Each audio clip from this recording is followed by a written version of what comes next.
bwetwogedde ku lyaato erya USS Tripoli abuuza kiva kuki, kiva ku bulumbaganyi ku Gaddafi Libya nedda naye nga kirina akakwate ku Libya.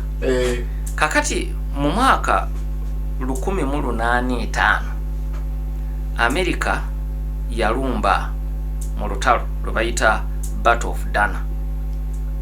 Dana iri ku njegoyego za Tripoli. Naye twogera mu myaka gya 1805 America newangula olutalo olwo, era lwe lutalo olw'okuttaka wabweru wa America lwe yasooka okuwangula ng'efuusa ensi. Jjukira yali nsinto nya Julayi 1776 lwefuuka ensi. Kati twogera ku lutalo olwa 1805. Kati obuwanguzi obwo bukulu nnyo eri America era babukuza buli mwaka.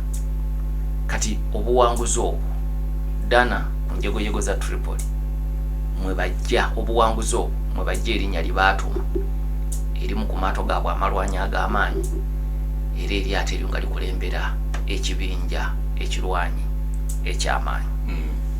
Ssaalongo Mubirugodi alina masuwa okuva twatandika olutalo wakati wa Iran ne America muzze mubaamu Isirayiri, era emirundi mingi ne Isirayiri ekoze ennumba nga America obaolyawo temanyi. Mu nsonga zino mu biwandiiko Isirayiri terina weebulirwa, kiki ekigenda mu maaso? Kyolina okumanya America kyenaasalawo Isirayiri ejja kukigoberera. Tesobola kubeera mu lutalo luno yokka. Yadde ejja kubanga tekyagala. Kubanga ekyamazima kiri nti balina ekigendererwa ekyawamu ekibagatta, naye ate bwodda munda buli omu alina ebigendererwa ebibi. Kiba kyolaba nti n'emirimu baagigabanye mu lutalo luno. America teri mu bizinesi yakutemula bakulembeze ba Iran. Ye eri mu kuba nfo zeeyagala. Ebyokutemula yabirekedde Isirayiri kubanga eyo yenkola yaayo mu ntalo zeerwanyi, assassinations Isirayiri ezikoze okumala ebbanga ddene. Kati ebigendererwa byabwe ebigazi byebimu, naye mu kkubo we bayita okutuukiriza ekigendererwa ekigazi balina we baawukaniramu. Naye ku nkomerero ya byonna Iran lwaki teneemulugunya nti Isirayiri nga teriimu mu biwandiiko bino, ekimanyi nti America bw'esalawo Isirayiri ejja kugoberera. Omukungu Mukasa akutumidde nange mulamusiza nnyo. Naŋŋamba akubanja naye byakubanja n'abigamba. Kati netudde ku kusindika asubire ebbanja naalisobola teriibe zito nnyo.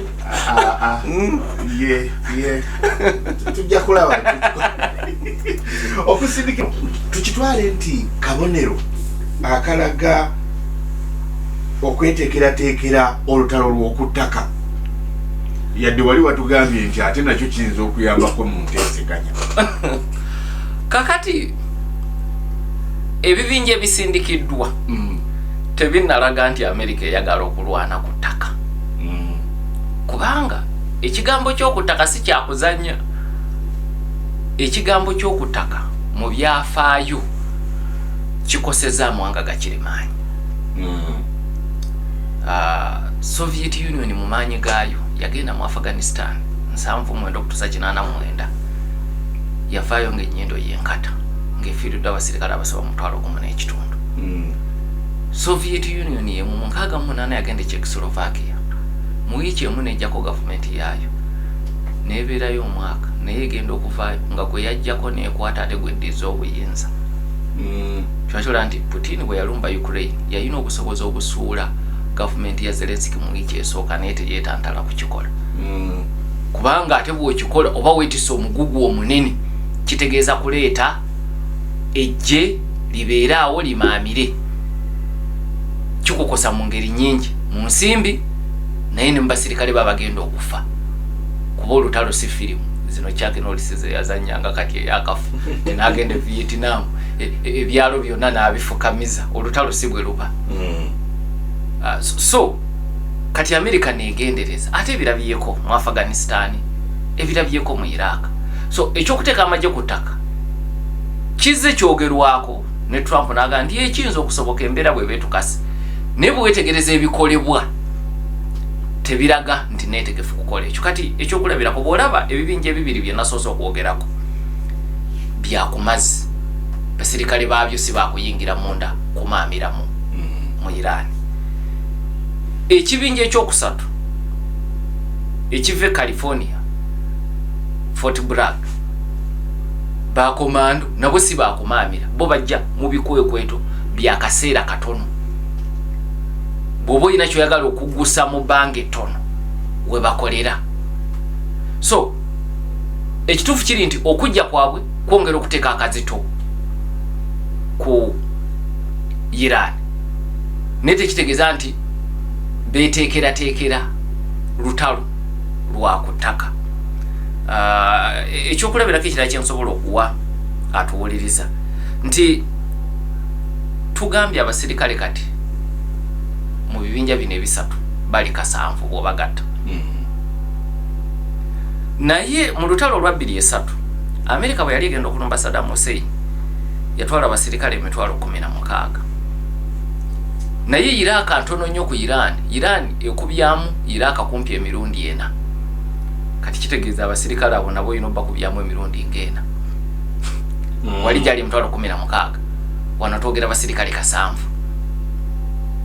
Naye nga Iran obugazi olina okubyamu emirundi ng'emeka ng'ena. So kitegeeza nti bweba yakwetegekera lutalo lwa ku ttaka twetaaga okulaba ku muwendo gw'abasirikale nga bali mitwalo na mitwalo nga boolekera ekitundu kino kamanda wa CENTCOM kyaduumira ekitwala obukiikaddyo bwa Asia, ekyondo kya Buwarabu n'ebitundu ebiriraanyeewo.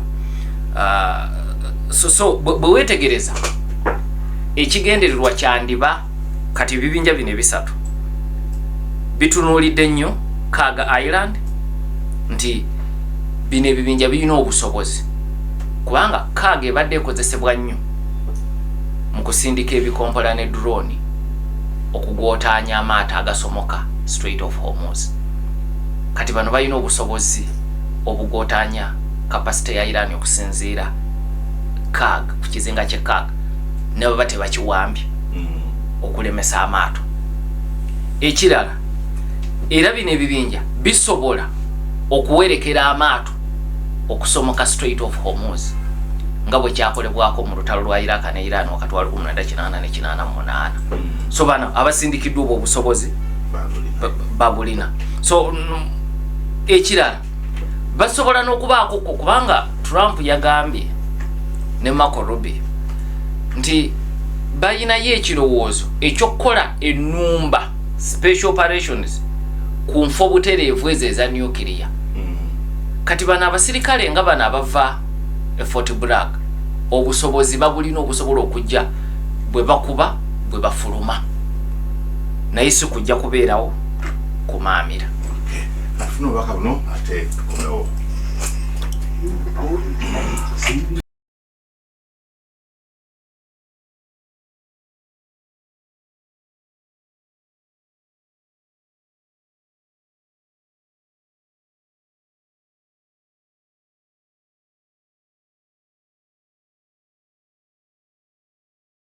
Subscribe to our YouTube channel now and make sure you never miss another upload. Katunyumira programs zaffe zonna z'osubiddwa ku YouTube channel yaffe eya CBS FM UG. Ring the bell and never miss another video. Twegatteko ku channel yaffe eya CBS FM UG ng'onyiga kadaawo oba YouTube bell button osobola okufuna okumanyisibwa ku buli program gye tukuweereza. Leave a like now. Teweerabira YouTube channel yaffe CBS FM UG. Subscribe and leave a like.